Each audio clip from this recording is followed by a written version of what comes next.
कि मेरे पास एक बीकर है, उस बीकर में 2 लेयर्स हैं। मेरे पास एक बीकर है, उसमें 2 लेयर्स हैं। एक लेयर जो है ये है और एक लेयर नीचे है। सब बच्चे ध्यान से समझेंगे इसको, ठीक है। जो ऊपर वाली लेयर है इसकी जो डेंसिटी है वो है सिग्मा 1। इसका जो कोफिशिएंट ऑफ विस्कोसिटी है वो है ईटा 1। जो नीचे वाली है उसकी है सिग्मा 2 और इसकी जो विस्कोसिटी है वो है ईटा 2। हमारे पास एक स्फेरिकल, दो स्फीयर्स हैं, दोनों का रेडियस सेम है और उसको एक रस्सी से हमने बांधा हुआ है जो कि मासलेस है। ये मासलेस स्ट्रिंग है। This is your massless string. ये मासलेस स्ट्रिंग है। इसका रेडियस भी r है, इसकी डेंसिटी ρ1 है, इसका रेडियस भी r है लेकिन इसकी डेंसिटी ρ2 है। इसको हमने ऐसे छोड़ा हुआ है। क्या कहता है? कहता है to spheres p and q, ये है p, ये है q। Two spheres P and Q of densities ρ1 and ρ2, densities ρ1 and ρ2 having equal radii, दोनों के रेडियस बराबर है।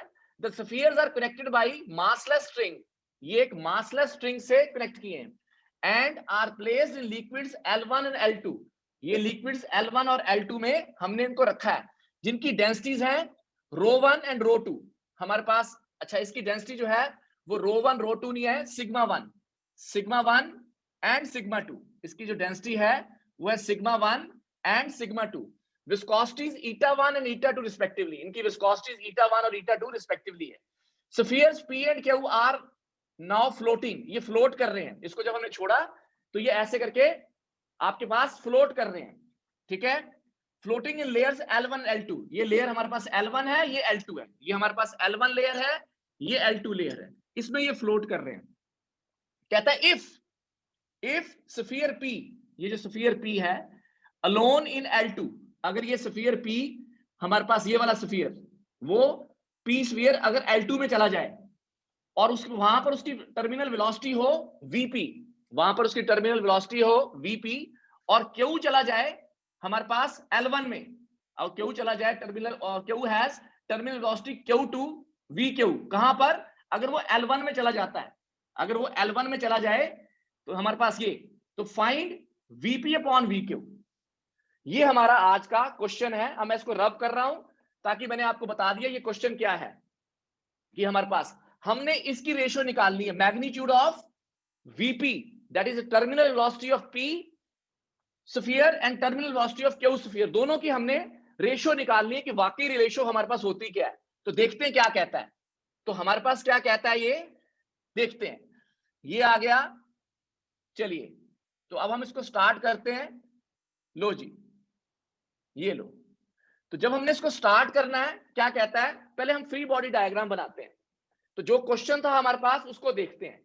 ये हमारे पास क्या कहता है, ध्यान से देखना आप। ये है आपके पास स्फीयर P और ये है स्फीयर Q। एक स्फीयर P है, ये है स्फीयर Q, ठीक है। अब नाउ व्हाट हैपेंस, ये हमारे पास है। जब हमने इसको, इसका वेट नीचे लगेगा, ठीक है ना। अगर टेंशन देखें अगर हम रस्सी में, तो ये भी T, ये भी T। जब हम किसी को बांधते हैं, जैसे आपको मालूम है कि भी आपके पास है, जैसे आपने देखा होगा कि ये अगर आपके पास एक मास है M और नीचे एक और मास हो, तो सबको पता है यहां पर T, इधर T2। तो जो T2 होता है वो ऐसे होता है लाइक दिस। तो जब हम इसको ऐड करते हैं तो इसके साथ ये कंसेप्ट ऐड होता है। तो वही कंसेप्ट इसमें हमारे पास है अब एप्लीकेबल, कि अगर हम इसको ध्यान से देखें, to every action there is an equal opposite reaction. तो अगर मैं इसको देखता हूं, ये मेरे पास आ गया T, ये भी हमारे पास आ गया T। तो इसका जो वेट है, इसका जो वेट है, वेट नीचे, इसका वेट भी नीचे, ये वेट, इसका वेट होगा जो भी हमारे पास इसका वेट होता है। अब देखते हैं, और इसके ऊपर एक ऊपर लगेगी अब थ्रस्ट, इधर भी लगेगी अब थ्रस्ट। तो देखते हैं क्या कहता है। तो अगर मैं इसको ध्यान से देखूं तो यहां पर जो इसका वेट होगा, क्योंकि ये एक लेयर में है, अगर मैं इसको देखूं ऐसे, ये लेयर नंबर 1 है और ये लेयर नंबर 2 में है। तो अगर ये लेयर नंबर 1 में है, जिसकी डेंसिटी है ρ1, जिसके पास विस्कोसिटी है η1, ठीक है। अच्छा, ये है हमारे पास ρ2, इसकी विस्कोसिटी है η2, ये है लेयर नंबर 1 L1 और ये लेयर नंबर L2 में है हमारे पास स्फीयर। तो पहले हमारे पास है ये पी स्फीयर और ये है क्यू स्फीयर। तो इसका जो वेट है, वेट भी नीचे लग रहा है, ऐसे चलो वेट भी नीचे, जो वेट हमारे पास होगा वो क्या होगा, mg। mg को क्या लिख सकते हैं, मास ले लो, चलो g तो हमारे पास है ही है, वो तो कट ही जाएगा, ρ1 v g, v वॉल्यूम है क्योंकि वॉल्यूम दोनों का स्फीयर का सेम है क्योंकि सेम रेडियस के हैं, तो ये ρ1 v g आ गया हमारे पास। ऊपर जो अपथ्रस्ट लगेगी वो लग जाएगी σ1 v g, ये हमारे पास आ जाएगी। वो बात की बात है, इसको हम बाद में देखते हैं, पहले तो हम इसी को देखते हैं। हमारे पास ये हमारे पास आ गई सिंगल, अगर हम फ्री बॉडी डायग्राम बनाते हैं, सिंगल अपथ्रस्ट जो लग रही है, इसमें जो है हमारे पास, इसमें जो वेट लगेगा आपके पास वो क्या लग जाएगा, ρ2 v g, ऊपर हमारे पास लग जाएगी that will be equal to, इधर एक इधर ऐसे अपथ्रस्ट लगेगी वो लग जाएगी σ2 vg। तो अगर हम फ्री बॉडी डायग्राम देखते हैं तो हमारे पास क्या आ जाएगी, नाउ इक्वेशंस लिखते हैं, इक्वेशंस हम लिखते हैं, किस किस की इक्वेशन, इक्वेशन लिखते हैं पी स्फीयर की और क्यू स्फीयर की। पहले समझ लो फिर दोबारा से फिर एक्सप्लेन करता हूं। तो इक्वेशन लिखते हैं for sphere P, for sphere P, P sphere के लिए, पी स्फीयर के लिए अगर हम देखें, इसमें डाउनवर्ड फोर्स लेयर के लिए L1 में जब है, वो जब L1 में है तो L1 में ये है, इसके ऊपर लग रही है फोर्स, एक लग रही है ρ1 v g plus t that is equal to, क्योंकि वो स्टेबल है, फ्लोट कर रहा है, देखो ना वो फ्लोट कर रहा है, तो जब वो फ्लोट करेगा तब उसके ऊपर विस्कस फोर्स नहीं लगेगी। जब वो फ्लोट कर रहा है, ऐसे करके फ्लोट कर रहा है, ठीक है ना, तो विस्कस फोर्स तो फ्लोट कर रहा है। विस्कस फोर्स कब लगती है, विस्कस फोर्स होती है there is a relative motion between the layers of the liquid and the body। वो जब नीचे मूव करती है ऐसे ऐसे ऐसे ऐसे करके, जो v वेलोसिटी से मूव करेगी तभी तो विस्कस फोर्स आएगी। जब वो फ्लोट करेगा तो v क्या है, रेस्ट पे है, तो अगर वो v रेस्ट पर है तो हमारे पास यहां पर हमारे पास विस्कस फोर्स नहीं लगेगी, क्योंकि टर्मिनल वेलोसिटी अभी नहीं है। क्वेश्चन में दिया हुआ है कि टर्मिनल वेलोसिटी इसकी, इस वाले लिक्विड में वो है vp और इसकी दूसरे वाले लिक्विड में वो है क्यू, उसको हम देखते हैं, लेट्स सी। पहले हम एक पार्ट तो करें, पहले हमारे पास ये फ्लोट कर रहा है, this is the case of floating, ये फ्लोटिंग का केस है, ये हमारा फ्लोटिंग का केस है। तो देख लो दोबारा से, फिर सुन लो, जब कोई भी चीज फ्लोट करेगी उसके पास टर्मिनल वेलोसिटी नहीं होगी, क्योंकि तो फ्लोट कर रही है ऐसे एक्सक्यूज मी। टर्मिनल वेलोसिटी क्या होती है, जब वो नीचे की तरफ मूव करता है, तो मूव ही नहीं कर रहा, ऐसे फ्लोट कर रहा है। तो हमारे पास अब इक्वेशन क्या आ गई, downward force must be equal to the upward force, वो तो सिंगल है, ठीक है। For sphere Q, for sphere Q, वो L2 लेयर में है, इसमें डाउनवर्ड तो सिंगल है, अपवर्ड ये है, वो है ρ2 vg must be equal to t plus vg, ये आ गई। तो जो स्फीयर हमारे पास आया, ये वैल्यू हमारे पास आ गई। तो अगर मैं ये जो वैल्यू अगर मैं देखता हूं सिग्मा vg, ये हमारे पास है, ये t की वैल्यू उठा के, ये वाली t की वैल्यू उठा के यहां से पुट कर देता हूं, राइट। तो अगर मैं इसको वैल्यू पुट कर दूं, इसमें से दोनों को सॉल्व किया, this is your equation number 1, this is your equation number 2, solving equation 1 and equation 2।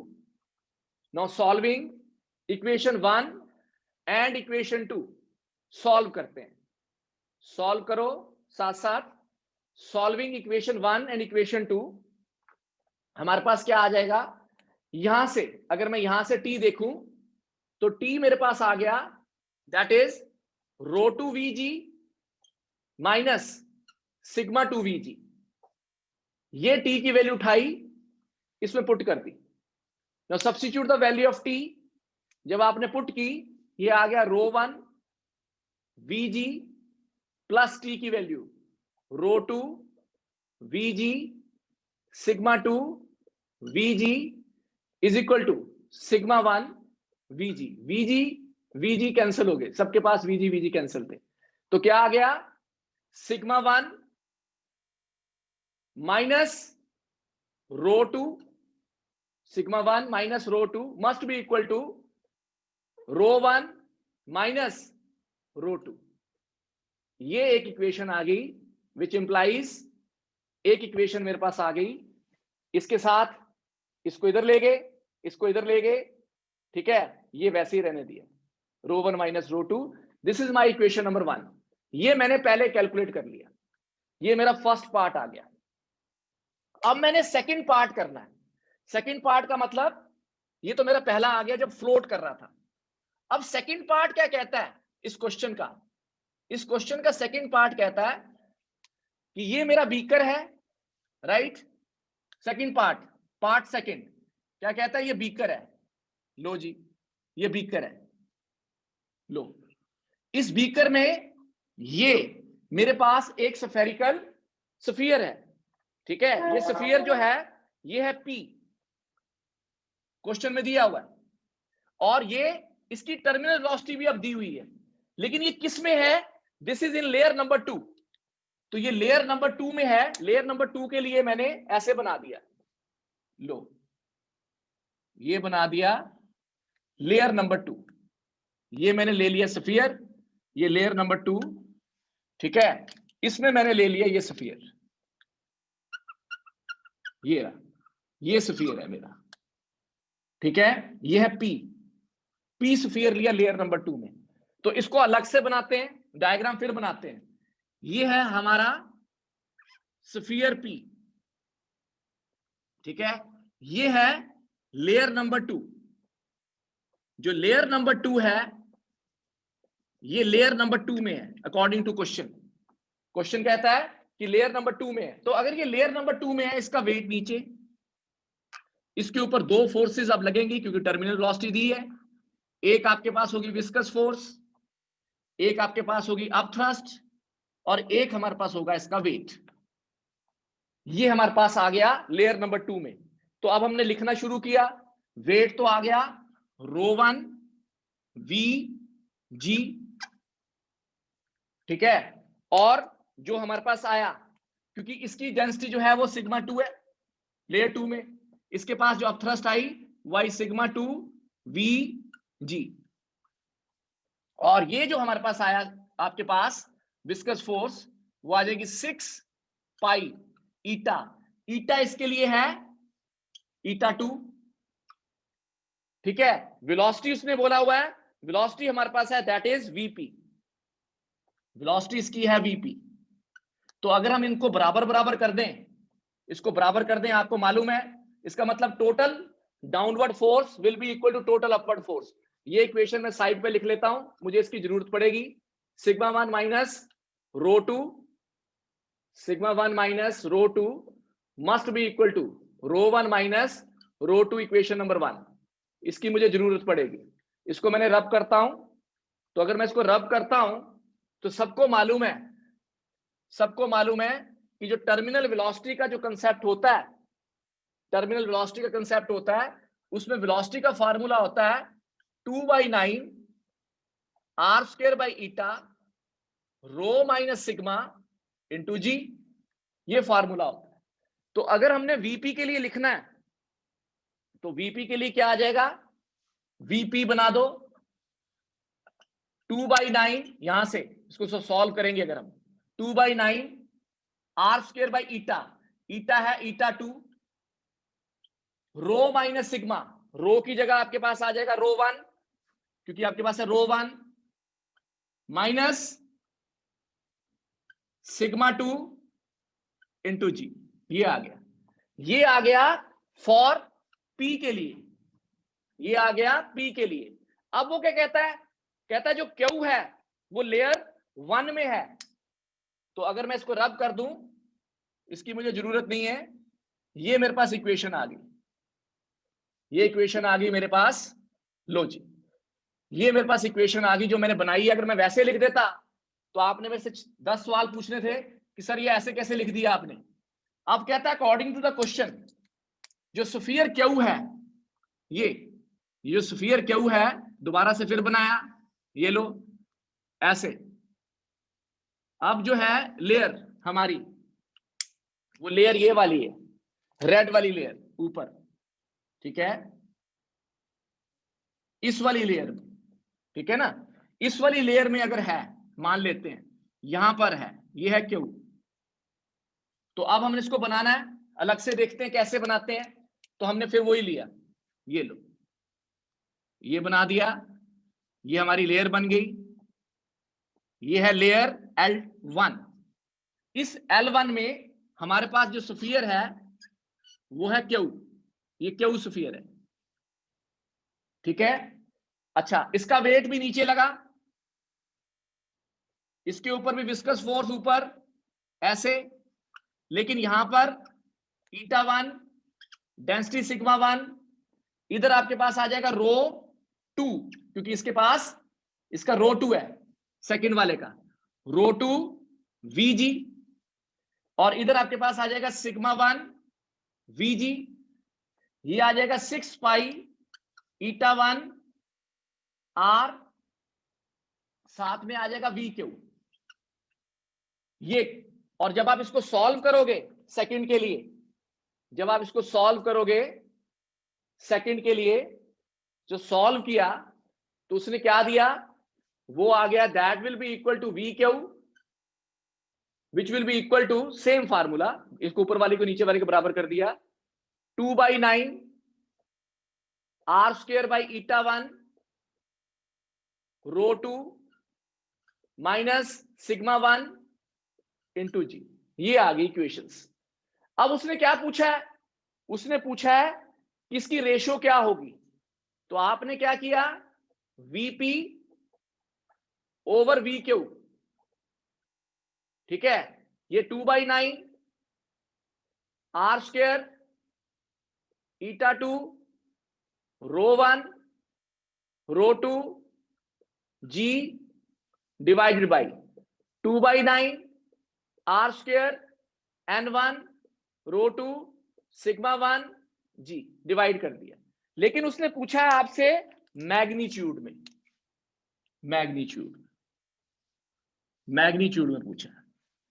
तो मैग्नीट्यूड में मतलब ये सारा इससे कैंसिल हो गया, R² से R² कैंसिल, G से G कैंसिल।